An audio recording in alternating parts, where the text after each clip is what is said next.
ملک family کے چاروں نفوس اس وقت ٹیرس پر موجود کرسیوں پر برجمان چائے کے ساتھ پکوڑوں سے لطف اندوز تھے۔ ملک یارون 2 دن سے کسی کام کے سلسلے میں شہر سے باہر تھے۔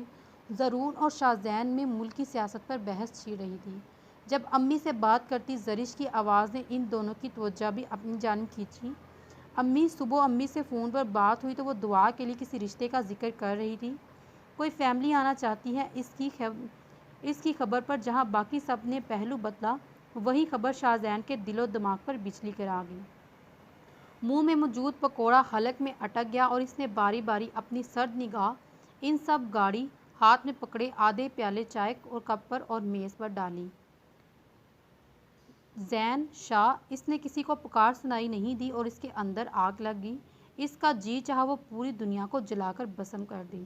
نہیں دعا، میں تمہیں خود سے دور نہیں جانے دوں گا، تم صرف میری ہو۔ وہ گاڑی لے کر ملک ہاؤس سے نکل آیا جب وہ 3 ایک دوسرے سے نگاہیں چرا رہے تھے۔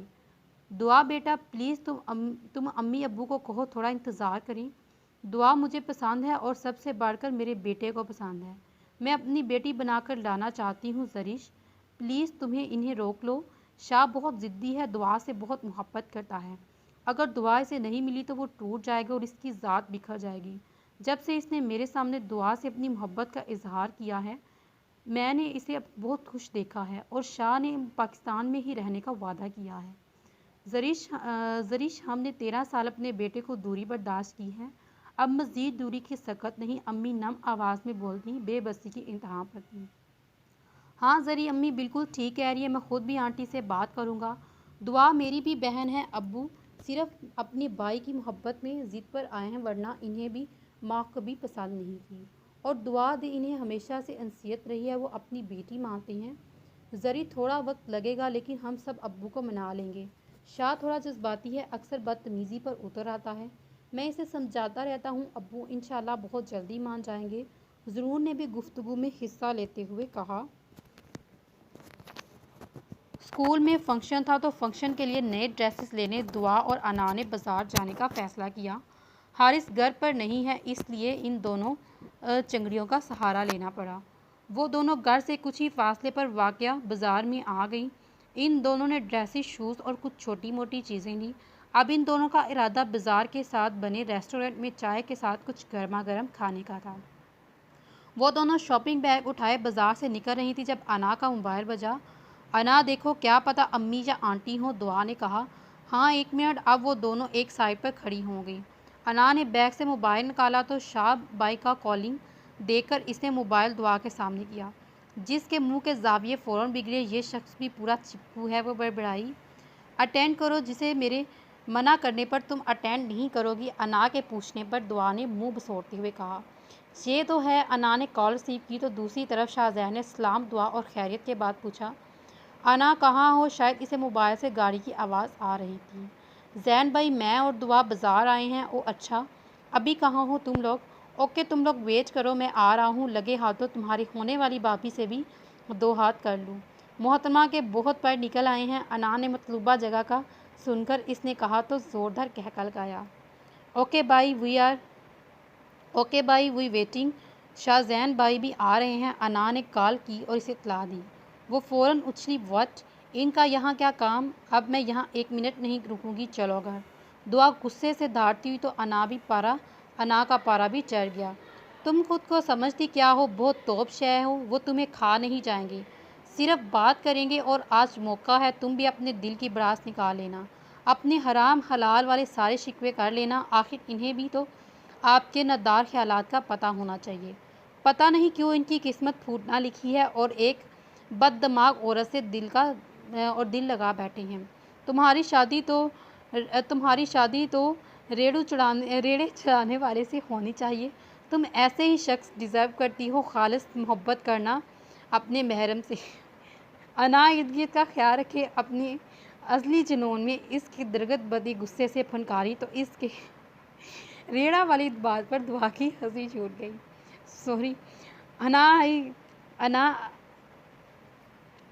اس کی ریڑہ والی بات پر دعا کی ہنسی چھوٹ گئی۔ انا آئی سویئر، جتنا تم بھیانک نقشہ کھینچتی ہو، بندہ سوچ کر ہی کانپنے پر مجبور ہو جائے۔ چلو مل لیتے ہیں، تمہارے بھائی صاحب سے ان کی طبیعت بھی سیٹ کر دیتی ہوں۔ دعا بھی اس کے پیچھے چلتی ہنستی بولتی تو انا رک گئی اور نظریں اس کے ہنستے مسکراتے چہرے پر گاڑے سپاٹ لہجے میں بولی، دعا میں نہیں جانتی محبت کیا ہے، اس میں حرار حلام کا کیا کانسیپٹ ہے، پیار محبت کے معنی کیا ہیں، ان کو کیسے پرکھا جاتا ہے، لیکن میں اتنا ضرور جانتی ہوں محبت کا نام ہی عزت دینا ہے۔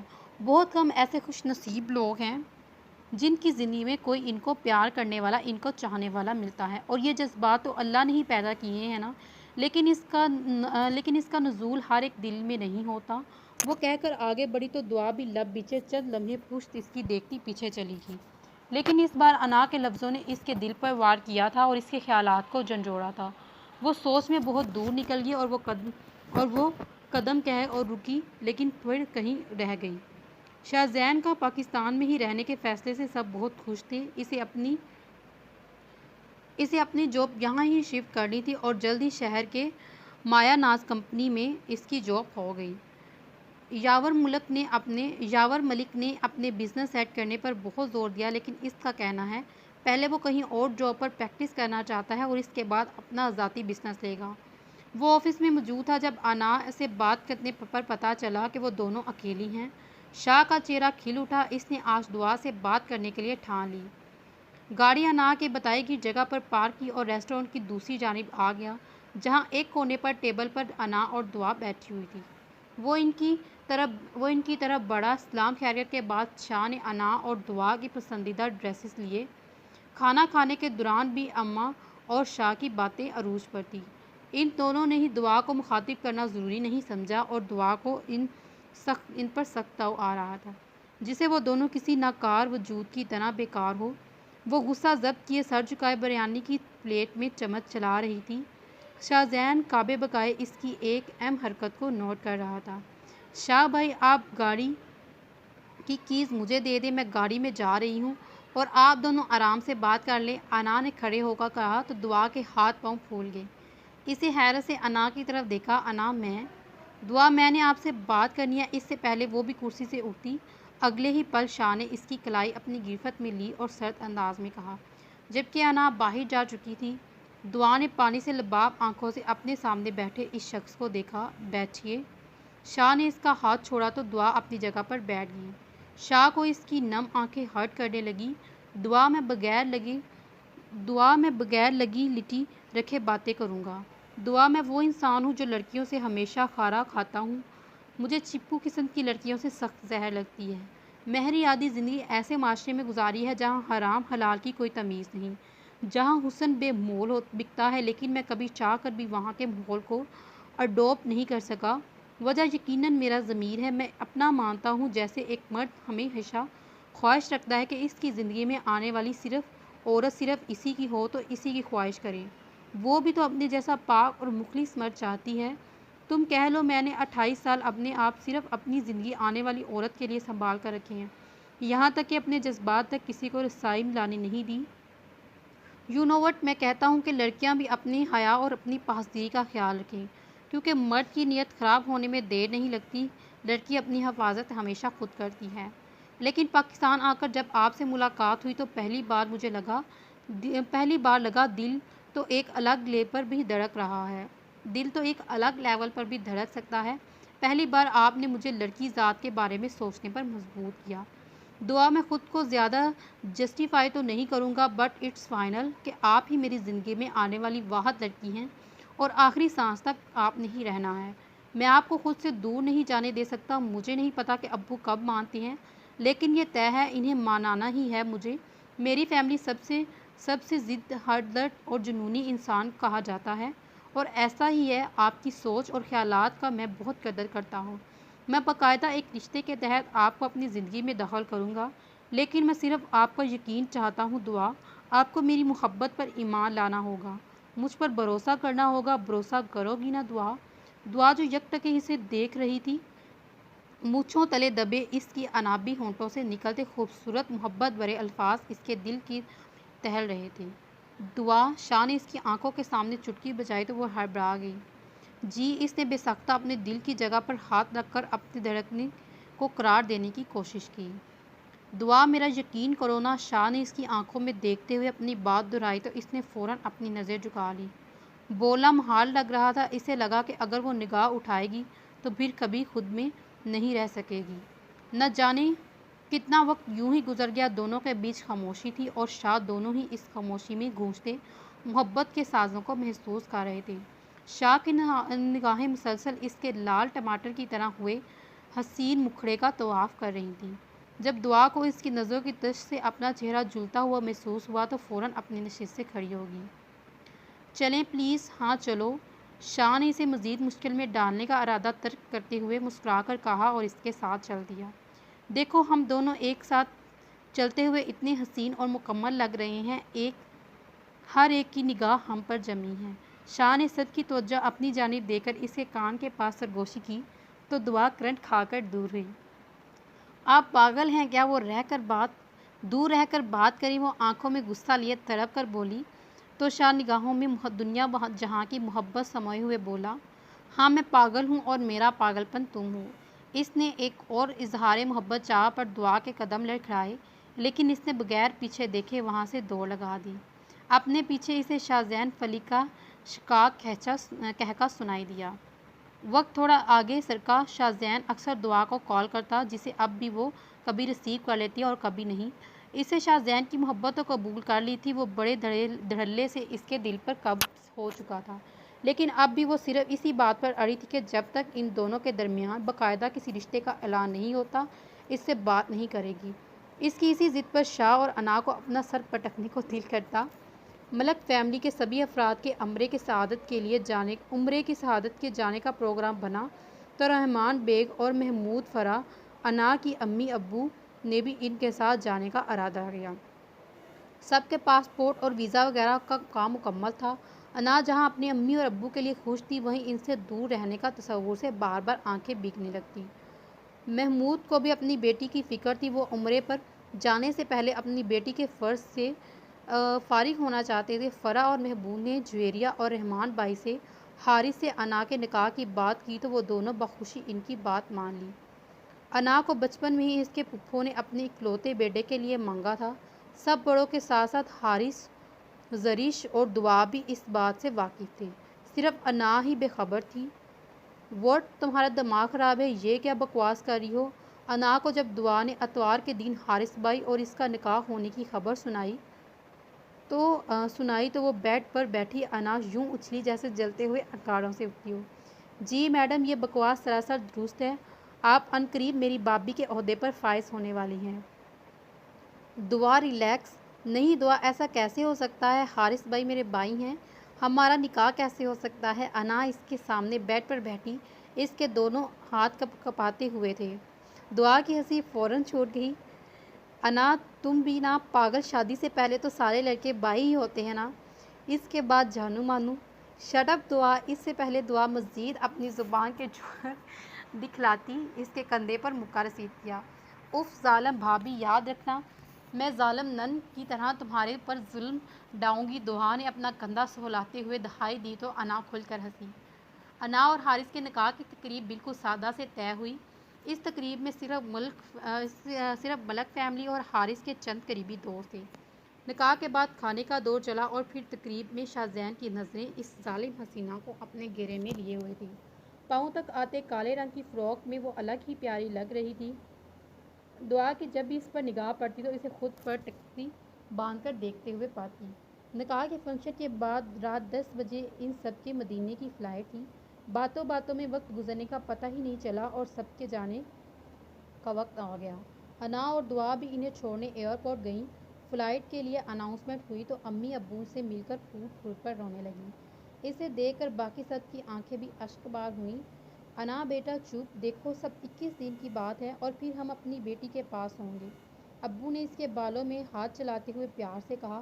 انا چلو شاباش، ماموں آنٹی کو جانے دو، دیر ہو رہی ہے۔ حارث نے آگے بڑھ کر اسے ماموں کی پناہوں سے آزاد کیا تو آنکھیں مسلتی سر اسباق بھی ہلا دیا۔ واپسی کے سفر وہ تینوں تھے۔ انا گاڑی میں اس کے ساتھ والی سیٹ پر بیٹھی تھی۔ اس کے سو سوال ابھی تک جاری تھا۔ اب تک دعا نے بھی اسے سمجھانا ترک کر دیا۔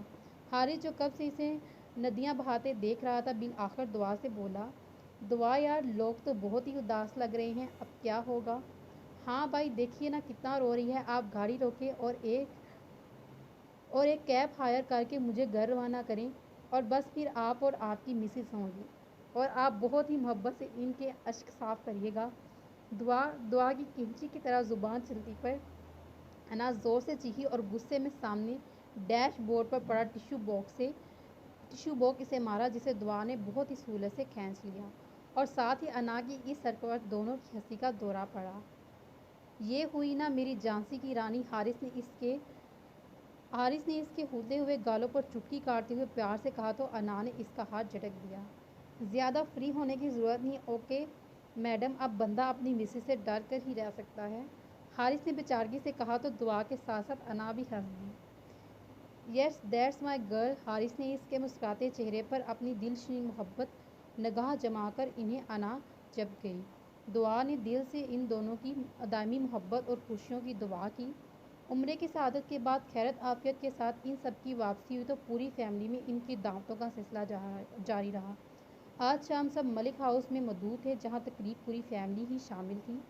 انا اور دعا دن کو ہی آ گئی تھی، مہروش بھی موجود تھی۔ دعا کو وہ کچھ بجی بجی سی لگتی تھی۔ دعا بیٹا، اوپر دوسری منزل پر جاؤ اور ایک بار سب کمروں کی سیٹنگ دیکھ کر آؤ، کوئی کمی تو نہیں، کچھ مہمان جو دور سے آنے والے تھے ان سب کے رہنے کا انتظام کرو۔ روبینہ بیگم نے دعا سے کہا تو وہ جی آنٹی کہہ کر چلی گئی۔ انا بیٹا، آپ حارث کو کال کرو، کب تک پہنچ رہی ہیں سب؟ جی آنٹی پتہ کرتی ہوں، انا نے کہتے ہوئے حارث کو کال ملائی۔ دعا اوپر والی منزل پر آئی تو اسے ہلکی ہلکی سسکیاں سنائی دی، یقیناً کسی کے رونے کی آواز تھی۔ یہ کس کی آواز ہے؟ کون رو رہا ہے؟ آواز کے تعاقب میں اس نے ارد گرد دیکھا تو کوئی بھی نہیں تھا۔ اب رونے کے ساتھ ساتھ کسی کے بولنے کی مدھم آواز بھی آ رہی تھی۔ دعا کو ایک لمحے کے لیے خوف محسوس ہوا، اس نے نیچے بھاگ جانے کا ارادہ کیا، لیکن احساس دل نے ایسا کرنے سے روک دیا۔ وہ آہستہ آہستہ قدم اٹھاتی اس جانب چلنے لگی جہاں سے آواز آ رہی تھی۔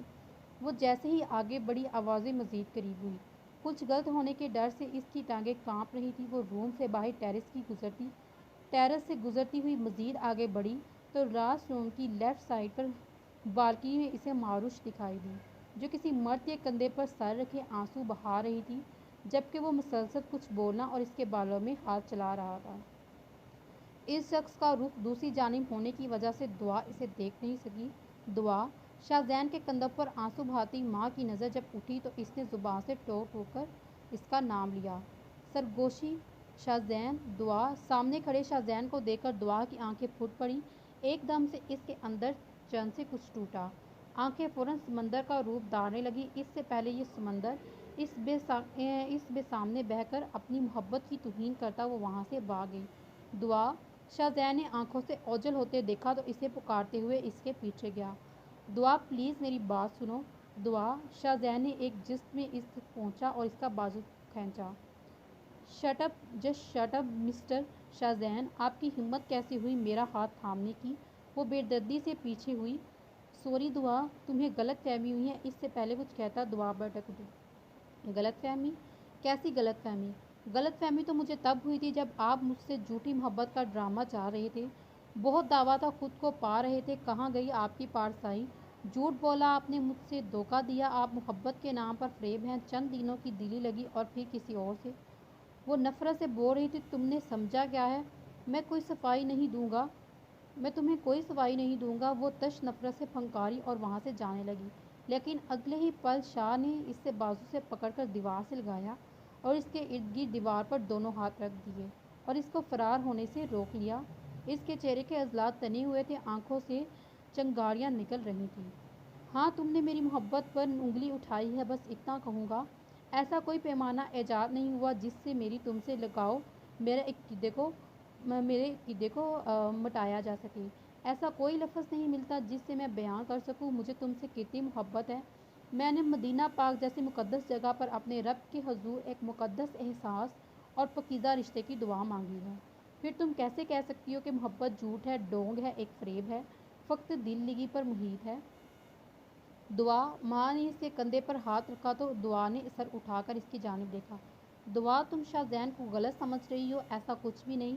پھر مہروش نے اسے ساری بات بتائی کہ وہ کسی اور سے پیار کرتی ہے، لیکن بابا کی ضد کے آگے اسے اپنی محبت سے دستبانہ ہونا پڑا۔ وہ ایسی اوٹ پٹانگ حرکتیں کر کے شاہزین کو خود منفرد کرنا چاہتی تھی تاکہ شاہزین اس رشتے سے انکار کر دے اور اپنی محبت سے شادی کر لے۔ میں نے بار بار بابا سے بات کرنے کی کوشش کی، لیکن بابا جان بڑے ابو کے لیے ہم دونوں کی پسند ناپسند کے معنی نہیں رکھتے، اور میں نے چپ سی ڈالی اور بیٹی ہوں نا، اگر کسی سے پیار کروں گی تو شاید قتل کر دی جاؤں گی۔ لیکن جب کچھ دن پہلے فارس نے خودکشی کرنے کی کوشش کی اور 2-3 دن زندگی اور موت کی کشمکش میں رہا تو دعا مجھے لگا کہ میں پاگل ہو رہی ہوں۔ میں اپنی محبت کے بغیر نہیں رہ سکتی، لیکن اس شخص کا وجود ہی زمین پر نہ ہے، یہ میری برداشت سے باہر ہے۔ دعا اگر اسے کچھ ہوا تو میں خود کو کیسے معاف کروں گی؟ اس کے پیرنٹس کی بددعائیں ہر لمحے میرا تعقب کریں گی۔ دعا پہلی بار میں نے بڑے ابو سے التجا کی، فارس کی زندگی کی بھیک مانگی، اور ابو نے مجھے خالی ہاتھ لوٹا دیا اور انہوں نے مجھے اپنے سینے سے لگا کر میری خوشی کو ترجیح کر دی۔ سب والدین کے لیے یہ مثال پیدا کی کہ بیٹی کو اپنی پسند کی زندگی گزارنے کا اتنا ہی حق ہے جتنا ایک بیٹے کو۔ ابو نے بابا جان کو بھی منا لیا ہے۔ دعا میں اپنے رویے پر شرمندہ تھی، شاہزین سے معافی مانگ رہی تھی۔ جب فارس کے ذکر پر میں نے اپنے آنسو پر بندیاں باندھ سکی اور تم آ گئی۔ دعا شاہزین صرف تمہارا ہے اور وہ صرف تم سے ہی محبت کرتا ہے۔ بڑے ابو بھی تم دونوں کے رشتے کے لیے مان گئے ہیں، اور آج کے فنکشن میں بابا جان اور بڑے ابو نے سب کے سامنے تمہیں اپنے بیٹے کے لیے مانگنا ہے، اور آج ہی تم دونوں کا سرپرائز نکاح بھی ہونا ہے، اور تم سب تیاریاں مکمل ہیں۔ مہروش نے جب حقیقت میں سے پردہ اٹھایا تو دعا کی آنکھوں میں حیرت سے بھر گئی۔ اپنے دماغ پر اسے افسوس ہونے لگا۔ اس نے کیا کر دیا؟ شاہزین کی محبت کو کتنی بری طرح اس نے کیا۔ کھانے کا انتظام ملک ہاؤس کے وسیع عریض لاؤنج میں کیا گیا۔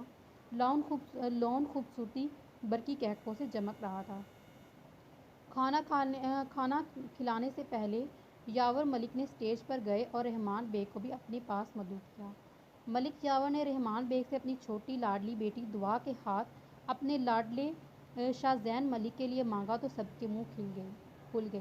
ایک لمحے کے لیے تو بیگ صاحب بھی سٹک گئے، جب دوبارہ ملک یاور کے پوچھنے پر رحمان نے ہاں کرتے ہوئے اپنی جگری دوست کو باہوں میں بھیج لیا۔ یاور، میں بہت خوش ہوں تم نے میری بیٹیوں کو اتنا عزیز جانا۔ خوشی کے باعث اس کی آنکھوں میں نمی تھی۔ نہیں یار، میں تو تمہارا شکر گزار ہوں جس نے اپنی پھولوں کے آنگن کو ہمارے گھر کی زینت بنا دیا۔ نکاح کے حساب سے دعا کے لیے وائٹ فراک کے ساتھ ریڈ دوپٹہ بنوایا گیا تھا۔ بیوٹیشن کے تیار کرنے کے بعد دعا آسمان سے اتری ہوئی حور لگ رہی تھی۔ وہ بہت خوش تھی، لیکن دعا اداس تھی کہ شاہزین کی ناراضگی کسے کھائے جا رہی تھی۔ نکاح کے لیے عجاب قبول کے بعد دونوں کو اسٹیج پر پھولوں سے سجے جھولے پر بٹھایا گیا۔ شاہزین بھی وائٹ کرتا شلوار اور ریڈ ویسٹ کوٹ زین تن کیے کسی ریاست کے شہزادے سے کم نہیں لگ رہا تھا۔ آج نکاح ہوا اور رخصتی کی تاریخ ٹھیک 1 ہفتے تک رکھی گئی تھی۔ انا اپی، آپ دونوں کتنی بدتمیز عورتیں ہیں، آپ کو سب پہلے پتہ تھا اور مجھے کیوں نہیں بتایا؟ گھر آتے ہی دعا اور انا زرش پر چڑھ گئی۔ کیوں بیٹا، تم نے مجھے بتایا تھا نہیں نا؟ تو ہم کیوں بتائیں؟ انا نے فوراً اپنا حساب بے باک کیا۔ تم تو ہو ہی بےہودہ عورت، تم نے کسی بلائی کی توقع کرنا ہی ناممکن ہے۔ آپی تم نہیں بتا سکتی تھی؟ اب اس کی توپوں کا رخ زری کی طرف تھا۔ مجھے تو ضرور نے بتانے سے منع کیا اور شوہر کا حکم ماننا فرض ہے، زری نے اپنی مسکراہٹ چھپاتے ہوئے کہا۔ اوہ آپی بالکل ٹھیک کہہ رہی ہیں، فرمانبردار بیویاں ہمیشہ اپنے شوہر کا کہنا مانتی ہیں۔ یہ بات تم دونوں اپنے پلو سے باندھ لو، عن قریب کام آنے والی ہیں۔ کمرے میں داخل ہوتے حارث نے کہا تو سب نے ہی اس کی جانب دیکھا اور ہنس دی۔ انا اسے زبان چڑھا کر باہر بھاگی تو ان تینوں کے قہقہے بلند ہوئے۔ 1 ہفتہ کیسے گزرا پتہ نہیں چلا، سب اپنے حصے کے کاموں میں بزی تھے اور آج مہندی کا دن تھا۔ شاہزین بھی ابھی تک دعا سے ناراض تھا۔ اسے بہت بار شاہزین کو کال کی، میسج کیے، سوری بولا، لیکن اس نے دعا کی کال ریسیو کرنا تو دور اس کے میسج کا رپلائی کرنا بھی گوارا نہیں سمجھا۔ سب دعا کی مہندی کی رسم کر رہے تھے جب انا اسٹیج سے ذرا فاصلے پر کھڑی پکس بنا کر شاہزین بھائی کی سینڈ کر رہی تھی۔ شاہ بھائی، قسم سے آپ کی بیوی رونی صورت دیکھ کر میرا تو بنگڑا ڈالنے کو دل کہہ رہا تھا۔ اس کے میسج کرنا ہے شاہ کی کال اس کے میسج کرنے پر شاہ کی کال آ گئی، جسے انا نے پہلے ہی فرصت میں ریسیو کیا۔ یار کیوں تنگ کر رہی ہو میری معصوم سی بیوی کو؟ واہ بھائی کتنے تیز ہیں، وقت آنے پر پارٹی بدل دی، پہلے تو بڑا غصہ دکھا رہے تھے اور کل بارات ہے تو آج یہی بیوی آپ کی معصوم لگنے لگی۔ انا کی بات پر زین کا قہقہ بلند ہوا تو انا نے موبائل کان سے ہٹا کر اسے گھورا اور وہ موبائل نہیں شاہ زین ہو۔ اچھا سنو، آج تو میری بیوی سے بات کر سکتا ہوں نا؟ شاہ نے معصومیت کے سارے ریکارڈ توڑتے ہوئے پوچھا تو انا فوراً بولی، کوئی ضرورت نہیں ہے، اس نے آپ کو اتنا تنگ کیا، اب اس کی باری۔ خبردار جو آپ نے کال کی، ویسے بھی آج اس کی سزا کا آخری دن ہے، کل سے جی بھر کے باتیں کرنا۔ اچھا میں فون رکھتی ہوں، آپ کی زوجہ محترمہ کی رسم کر لوں۔ شاہ نے مسکراتے ہوئے اشارے سے کہا تو انا بھی ہنس دی۔ بارات کے دن دعا ڈیپ ریڈ لہنگے کے ساتھ زیور سے لدی نازک سی گڑیا لگ رہی تھی، اس پر ٹوٹ کر روپ آیا تھا۔ شاہ زین ملک شیروانی اور ریڈ کلر کے ساتھ پاؤں میں خصا آڑے نظر لگ جانے کی حد تک خوبصورت لگ رہا تھا۔ ہر کوئی ان کی جوڑی کو چاند اور سورج کی جوڑی کہہ رہا تھا۔ کھانے کے بعد رخصتی کا شور اٹھا اور دعا بے شمار دعاؤں کے ساتھ رخصت کر دی گئی۔ ملک ہاؤس میں دعا کا استقبال پھولوں کے برسات میں کیا گیا۔ دعا کو یہ سب کسی خواب کی مانند لگ رہا تھا۔ یقین کرنا مشکل تھا، جس شخص کو اس نے چاہا، اللہ نے اسی شخص کو اس کا محرم بنا کر اس کی زندگی میں بھیج دیا۔ تمام رسموں سے فارغ ہو کر دعا کو روم میں لے جایا گیا۔ زری سے ریلیکس ہو کر بیٹھنے کی ہدایت کرتی کمرے سے چلی گئی۔ دعا نے کمرے پر نگاہ ڈالی، وہ دوڑائی تو کمرہ گلاب اور موتیوں کے پھولوں کا دکار تھا۔ کمرے میں پھیلی تازہ پھولوں کی دل فریز مہک دل و دماغ کو تقویت سے پہنچانے والی تھی۔ وہ کمرے کی سیٹنگ دیکھنے میں مگن تھی جب کلک کی آواز پر دروازہ کھلا۔ دعا نے گھونگھٹ منہ پر گیڑ لیا اور اس کی دھڑکنیں رفتار پکڑنے لگیں۔ شاہ زین روم لاک کر کے واپس اس کے پاس آیا۔ وہ چھوٹے چھوٹے قدم اٹھاتا بیڈ کے سامنے آ کر بیٹھ گیا، سلام کیا، جس کا جواب دعا نے سر کے اشارے سے دیا۔ شاہ زین نے اسے گھونگھٹ الٹایا تو اپنے سامنے اپنی پری پیکر قیامت خیز حسن دیکھ کر پلکیں جھپکانا بھول گیا۔ وہ یکٹکی سے دیکھنے لگا اور آنکھوں کا ذریعہ دل میں اتارا۔ دعا سر جھکائے ہوئے بیٹھی تھی۔ شاہ زین کی نگاہوں کے تیش اسے جھنجھوڑنے پر مجبور کیا۔ تھینک یو سو مچ دعا، میری وائف بننے کے لیے۔ شاہ زین نے اس کا ہاتھ ہونٹوں تک لے جاتے ہوئے کہا تو دعا نے سر اٹھا کر اسے دیکھا۔ شاہ زین آئی ایم سوری، دعا نے اٹکتے ہوئے کہا۔ پرنسس سوری نہیں بولتے۔ شاہ نے اس کے لبوں پر انگلی رکھی تو دعا آہستگی سے اس کا ہاتھ ہٹاتے ہوئے بولی، نہیں شاہ زین، مجھے ایسا نہیں کرنا چاہیے تھا، میں بہت غلط بول دیا، آپ کی محبت کی توہین کی، آپ پر شک کیا، آپ کے احساس کو ٹھیس پہنچائی اور آپ مجھ سے ناراض ہیں۔ نہیں دعا، تم سے کچھ غلط نہیں ہوا، جیسا دیکھا ویسا ہی ریئیکٹ کیا اور اتنا ریئیکٹ کرنا بنتا تھا۔ مجھے وقتی طور پر غصہ آیا لیکن پھر جاگ کی طرف بیٹھ گیا، کیونکہ میں تم پر کبھی خفا نہیں ہو سکتا۔ تم نے میری ساری ضدیں ختم کر دی اور نہ میں بالکل بھی ناراض نہیں ہوں، بس تمہیں تنگ کر رہا تھا۔ آخر تم نے بھی تو مجھے تنگ کرنے کی کوئی کسر نہیں چھوڑی۔ شاہ نے اس کی پیشانی پر پیار کی مہر ثبت کرتے ہوئے کہا تو دعا نے سرشار سے ہلکی پھلکی ہو گئی۔ شاہ نے بیڈ سائڈ سے دراز سے ایک باکس اور ایک لفافہ نکالا۔ اس نے باکس کھولا اور ڈائمنڈ کی رنگ تھی۔ یہ تم خود دیکھ لو۔ شاہ نے دوسرا گفٹ اس کے سامنے کیا تو دعا نے ہچکچاتے ہوئے اسے چوک کرنے لگی۔ لفافے میں موجود عمرہ ٹکٹس دیکھ کر خوش جوش کے مارے اس کی چیخ بلند ہوئی۔ شاہ زین اسے بھی دیکھ کر یقین نہیں آ رہا تھا، یہ ان دونوں کی ٹکٹس تھیں۔ یس، میری پرنسس کی دلی خواہش تھی کہ وہ شادی کے فوراً بعد اپنے محرم کے ساتھ عمرے کی سعادت حاصل کرے اور خانہ کعبہ کے سامنے بیٹھ کر آپس میں بڑھتی محبت کی دعا مانگے۔ تو میری پرنسس کی ہر خواہش سر آنکھوں پر، ہم کل دن 3 بجے سعودی عرب کے لیے فلائی کریں گے۔ 2 ہفتے ہم سب اپنے رب کا شکر ادا کریں گے جس نے ہماری محبت کو پاکیزہ رشتے میں ڈانپ دیا۔ شاہ زین کی اتنی محبت پر دعا کی آنکھیں نم ہو گئیں، لیکن اس کے موتیوں کو گرنے سے پہلے ہی شاہ نے اپنی انگلی کے پروں سے چوم لیا۔ دعا، تم واقعی میرے لیے دعا ہو، تم نے مجھے مکمل کر دیا، تم محبت ہو، تم محبت کا سرشار۔ شاہ کے اتنے شدت برے اظہار محبت پر دعا کی زبان تلوں سے چپک گئی تھی۔ اس کے اپنے رب کا بے شمار شکر ادا کرنے کے علاوہ کچھ نہیں تھا۔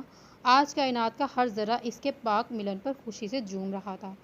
اگلے روز شاہ زین اور دعا کو ایئرپورٹ پر چھوڑنے کے لیے انا اور حارث آئے۔